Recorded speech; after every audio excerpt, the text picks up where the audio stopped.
Warning, incoming game over. Warning, incoming game over.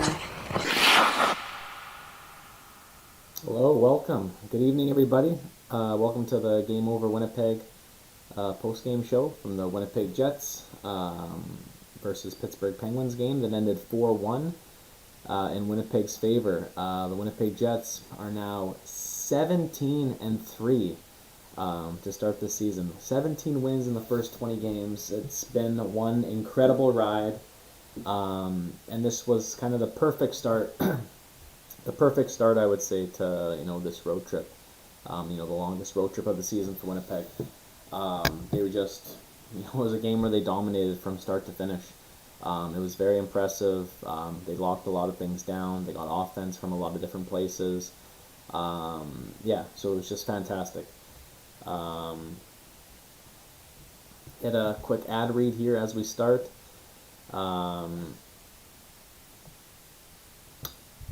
Hyperdrive Hockey, which is check out the flagship show of Game Over Network on the Game Over Network channel.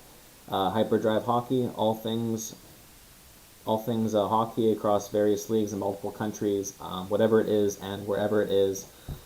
Max, Daphne, and Kev have you covered for all of your hockey news with a steady dose of fun and fan engagement. You can find Hyperdrive Hockey on the Game Over Network YouTube channel or wherever you listen to your favorite podcasts on the Hyperdrive Hockey page over at thegameovernetwork.com. So what a game! What a game for the Jets tonight. And it started right away. Niederreiter kind of got the ball rolling. Just over a minute into the game. A good play off a turnover in front of the net and put in the net. To make it 1-0. In the second period, Vladislav Nemesnikov, walked in, scored on his second chance in front to make it 2-0. Gabriel Velarde scored his 8th goal of the season on the power play to make it 3-0. Pittsburgh would get one back. Michael Bunting scored on the power play early in the third period to make it 3-1, but that was as close as Pittsburgh was going to make it. Kyle Connor scored an empty netter, in the last minute to make it 4-1, and that's how the game ended. Connor Hellebuck was great. He stopped 17 shots. It was a great game for Winnipeg. For Pittsburgh, it was not a very pleasant experience. There were a lot of times throughout the game where Pittsburgh's coach, Mike Sullivan, you could tell was very agitated on the bench, with how, maybe with how the calls were going, but more so probably how his team was playing, how they weren't able to match Winnipeg's, just tenacity throughout the 60 minutes. A lot of teams are struggling to really match Winnipeg, pound per pound, through a full game, and that's part of the reason why, Winnipeg's, been so successful this year, that, maintaining very sound, solid defensive structure, willingness to play that defense, night in and night out, all game long. And then, in saying that, also creating, a lot of variety in their offensive chances, which the Jets are doing. And, they definitely, a team as historically good as Pittsburgh over the years, Winnipeg, just outclassed them, by a few classes, I would say, plain and simple. And I would even point the game had a little bit of everything. It had a little bit of the unexpected. I would be remiss if I didn't mention the fight that we saw between Sidney Crosby and Kyle Connor. I tweeted on Blue Sky. It was probably the unlikeliest fight of all time, I would say, and the two unlikely combatants.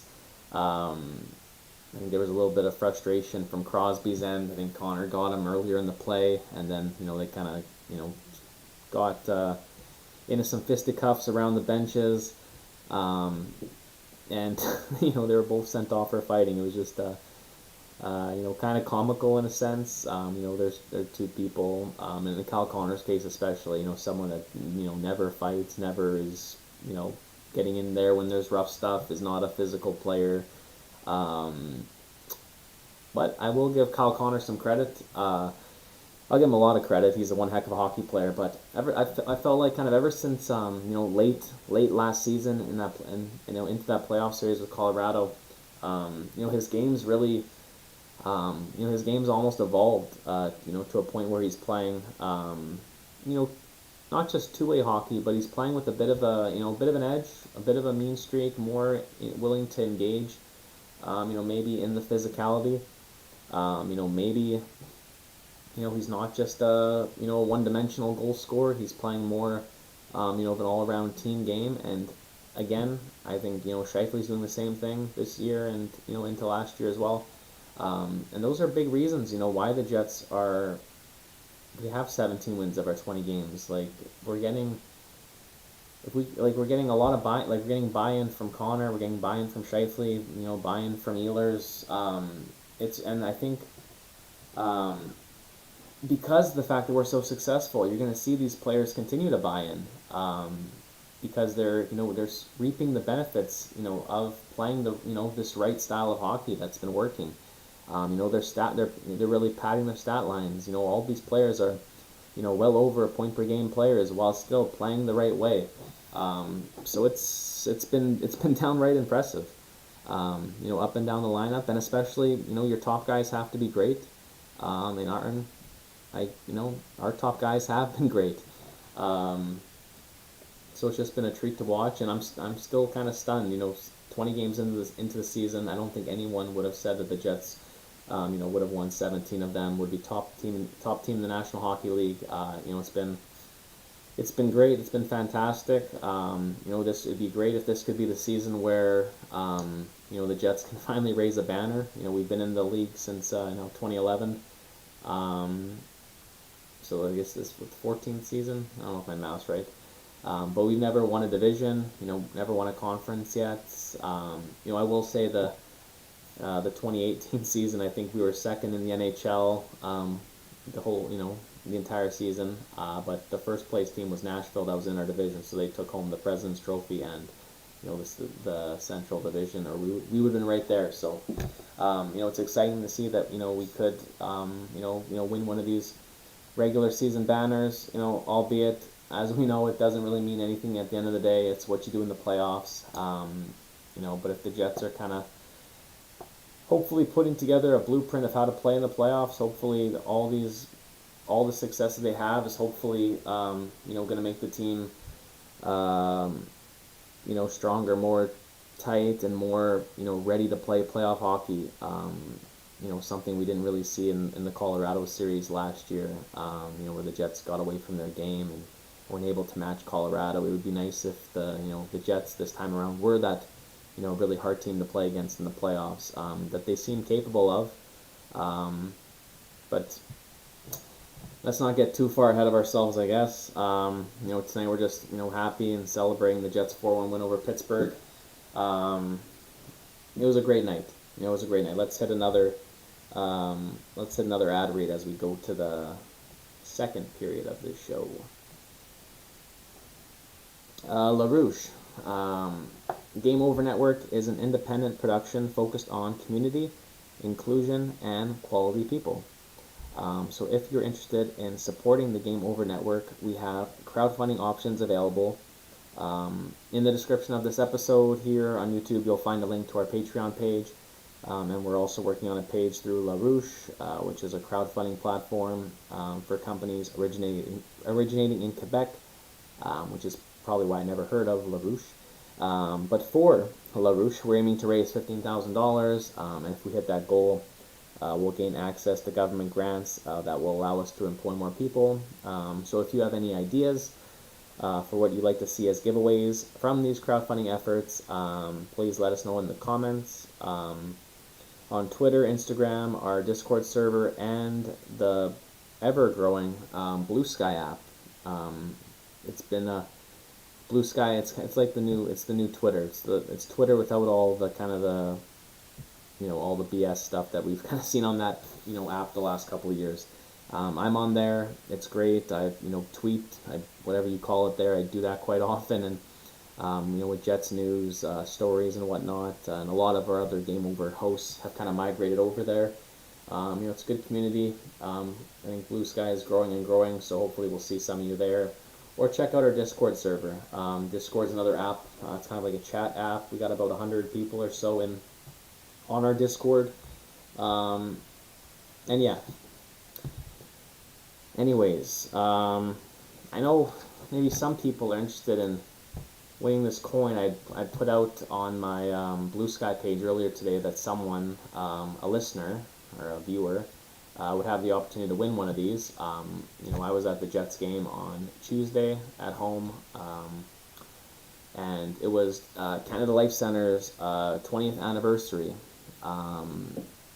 So the first 5,000 people that were, I guess, came through the gate, got one of these coins. I don't know if they're going to be on sale or if that was it, but one lucky person tonight will win this. I will save that for the third period, just so you can watch a little bit more of the show. But there'll be just one simple trivia question about the Jets' history, and the first person to write it in the YouTube comments will win the coin. I'll reach out to me with your details, and we'll get it mailed out to you. Second period, I kind of wanted to talk a little bit about Nino Niederreiter. He's someone that I had, I blue skied. I tweeted earlier in the game, just when he scored his goal. He's up to now 8 goals on the season, and he's looking more and more like I wouldn't say his old self.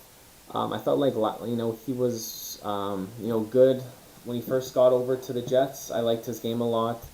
When he was acquired at the deadline in 2022-23. I felt last year he wasn't really, the Nino Niederreiter that I've, grown to like over the years. I was, full disclosure, I was a big fan of Nino, in his Islanders days and his Minnesota Wild days in Carolina. Always had a soft spot for Swiss players. I remember, Niederreiter's, exploits at the 2010 World Juniors. When Switzerland knocked off Russia in the quarterfinals, he became like a highly touted player at that 2010 draft, and he was ultimately picked 5th overall by the Islanders.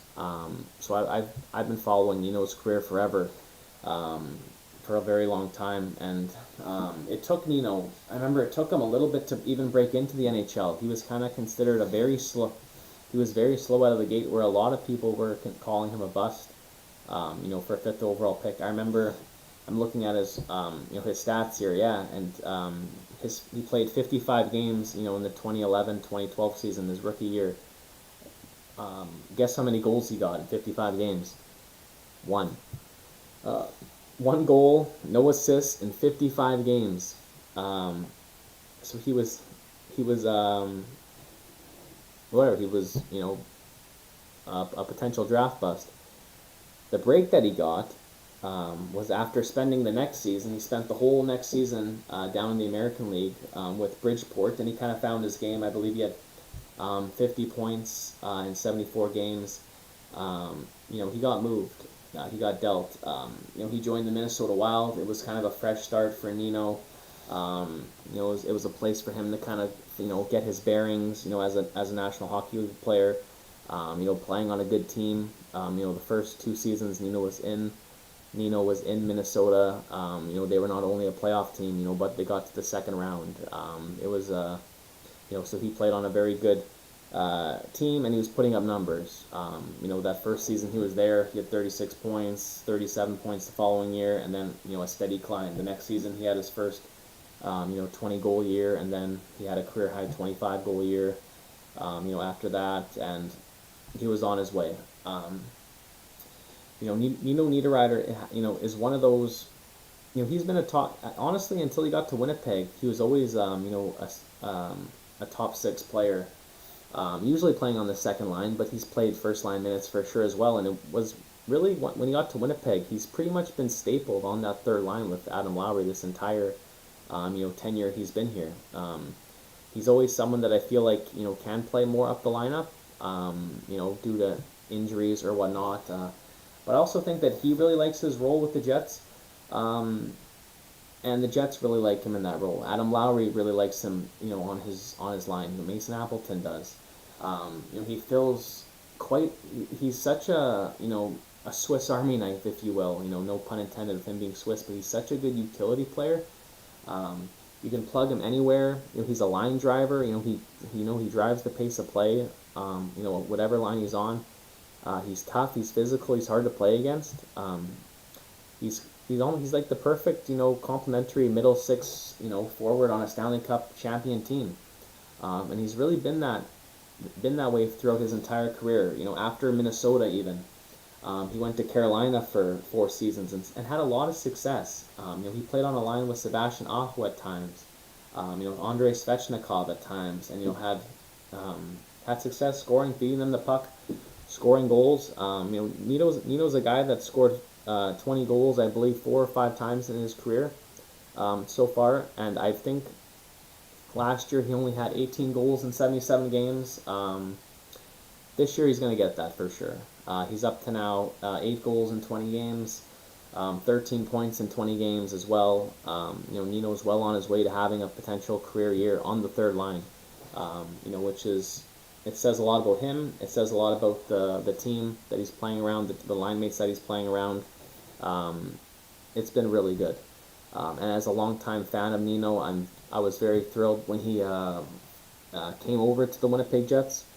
And I'm even more thrilled, watching him play night in, night out. He's a guy who's really, he plays the right way, and he's a guy that's really adopted, Winnipeg as as a second home, it feels like. He's very involved in the community. I've seen it lots of videos with him at the Humane Society.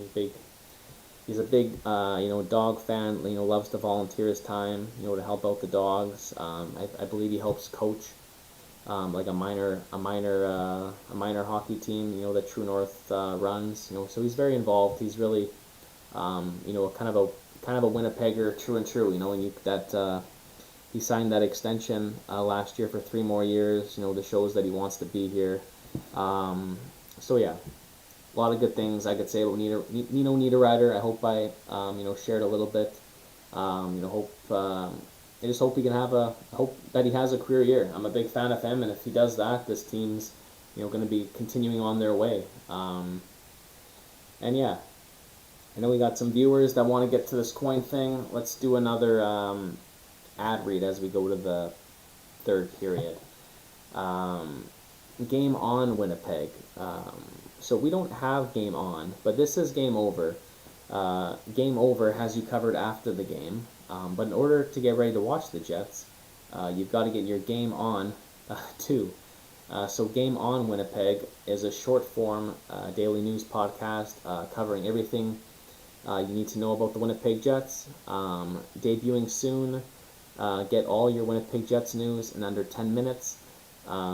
Monday through Friday here on the Game Over Winnipeg YouTube channel and in podcast form, which you can find on the GameOverNetwork.com/pages/Winnipeg. We don't have Game On yet. I believe we have a content creator. I'm going to be starting that up soon. We're the only, I think, Canadian market yet that has not had Game On yet. I've checked out a lot of the other markets, and they do good shows. It's kind of a good way throughout the week to come in and check out just like it's quick hits, it's news, kind of what's going on with your team, what's kind of going on in the league. They're under 10 minutes, very short to the point. And yeah, hopefully we get that soon. I think it shouldn't be too hard, right? This is Canada's best team after all. But yeah, Game On Winnipeg coming soon. All right, third period of the show, and it's kind of been I'm holding up the coin. Do we have people watching the show right now? We got, I think, 6 people. Hopefully, a couple of them are listening. Canada Life Center has been around, for 20 years now. It was built in the early 2000s and officially opened in 2004, with the Manitoba Moose as its host. Played host to, many concerts and other sporting events, Tim Hortons Brier curling event and lots of other stuff. But it was built, and it only sat it seats, at the time I believe it was just under 15,000, but now the capacity is just over 15,000.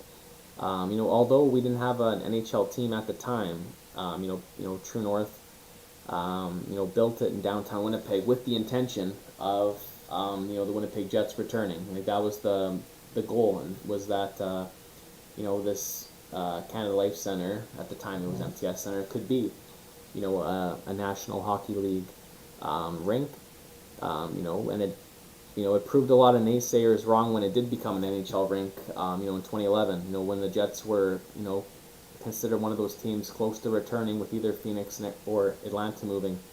A lot of people were quick to kind of, say, oh, Winnipeg doesn't even have a building that the NHL would, allow, so it's not going to work there. Well, it worked there. The Jets came back. The Jets sold out, the MTS Center for the first 10 years of existence until kind of the pandemic hit.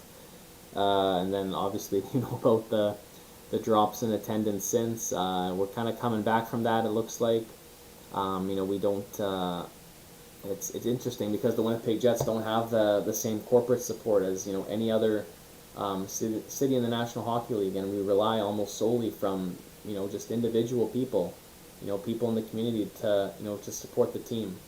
While every other NHL team has 85% of their season ticket holders are, corporate and businesses, and 15% are, individual people. Flip that around. That's Winnipeg. Winnipeg is 85% individual people and 15% corporate. So that's something that I think, when the Jets have had these tickets, I'm not going to call it a crisis, but like these ticket problems, when they're not selling out the building, they lost a lot of their season ticket base. They've had to kind of recoup it. Yeah, you can point to that.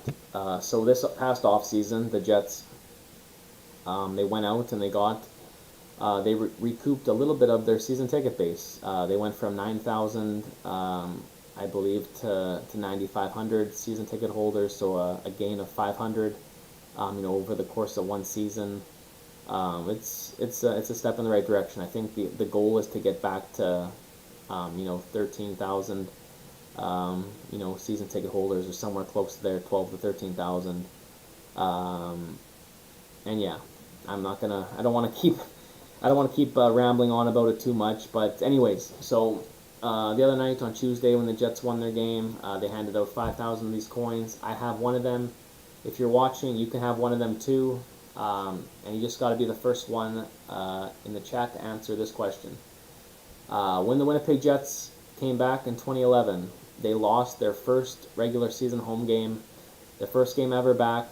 They lost 5-1 to the Montreal Canadiens. Who scored the Jets' lone goal in that game? Who scored the lone Jets goal?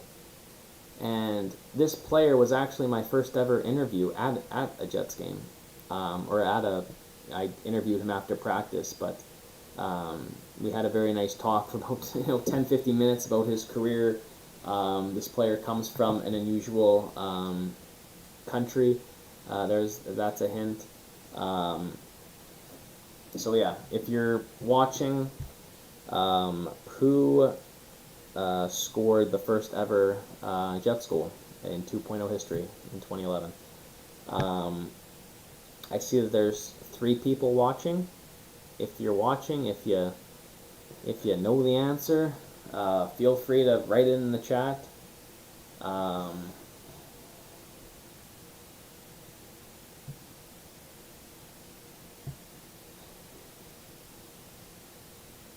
Oh, we got somebody. Yeah, that's correct. Okay, so I guess we do have somebody watching. That's great. You're right. Yeah, we got Pelly Lindbergh in the chat. That's a great name. That's a great homage to a fine Vezina-winning goaltender whose life was taken too soon. I'm sure that's not your real name, but Pelly Lindbergh in the chat wrote Nikolai Antropov, and that's the correct answer. So, you win this coin. If you find me on Blue Sky, give me a follow, or send me a message, with your address, and we'll get this Lovely coin mailed out to you, Mr. Pelly Lindbergh. As the Jets celebrate, or the kind of life center, 20 years in Winnipeg. 20 years of providing entertainment, to a lot of great people. And yeah, as I said, Antropov was my first interview at a Jets game. So when the Jets came back, this would have been either the first or the second season that the Jets were back. I was doing articles for the IIHF, which is the International Ice Hockey Federation out of Switzerland, and I would do articles about international players and covering. I helped cover events like the World Juniors, World Championships, and Olympics. And Nikolai Antropov was from Kazakhstan, more specifically Ust-Kamenogorsk, which is a very big hockey town in eastern Kazakhstan that a lot of NHLers hail from, including Evgeny Nabokov, who I was a big fan of growing up, Nick Antropov, Anton Hudobin, Vitaly Kolesnik. The list kind of goes on and on. For a kind of a random city. It was one of the top Soviet Union hockey teams back in the 80s and 90s, and they churned out a lot of good hockey players. So I interviewed Antropov about his kind of early life in Kazakhstan. He was great with me. He was great with us, very gracious with his time. He was probably my favorite Jet in those first couple of years when the team was back. And that kind of got my foot in the door with hockey journalism, and I'm still, although it kind of went over to, the history side, I've written books about hockey history, I'm still, a big, trying to be into Jets media, as much as possible, and, it's opened some doors, being able to come to some Jets games, in the press box and covering games there. It's been a fun ride, and it all started with that first, first media pass, going to a practice and interviewing Antropov in the Jets dressing room after that. So that's a little bit of a story time, and that's it for story time. That's it for tonight's show. Huge 4-1 win for the Jets tonight over Pittsburgh. Feels great. We're 17-3 now. Wait, I can't go yet. Sorry, guys. You gotta hold on. We got merch to talk about. Let me get that on the screen. Yeah, there we go. We got, what better way to support something you love than by rocking it as clothing? Game Over's apparel line has dropped with 3 unique designs. Whether you feel the nostalgic pull of our retro skater design, or want to make a statement with our established design, which is currently on sale, want to wear your love for goalies proudly with our Live and Die by the Goalie design, which you can see on the screen, or if you just need another coffee to get you through the winter, because we have mugs, we got you covered. Designed by Brady Chalice from Game Over Winnipeg.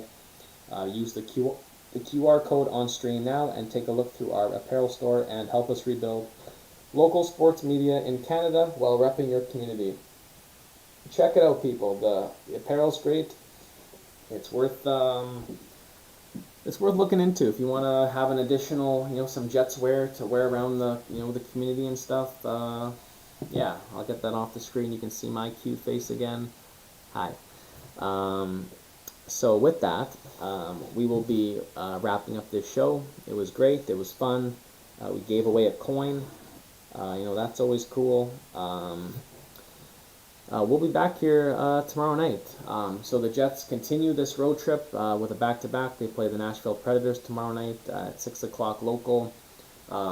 Eric Connery will no doubt be in net for that one. As the Jets look to make it 18-3 on the year, which would be fantastic. Nashville's had a very bad start to the year, and hopefully we can get a win on them. Before they ultimately turn it around, which I assume a team that talented will. I will be back here tomorrow night. It won't be right after the game. I have a dinner to go to kind of towards the end of the Jets game. So I anticipate the show starting at around maybe 11 o'clock Central. So hope to see you there. And again, take care, everybody. Have a great night. And go Jets. Peace.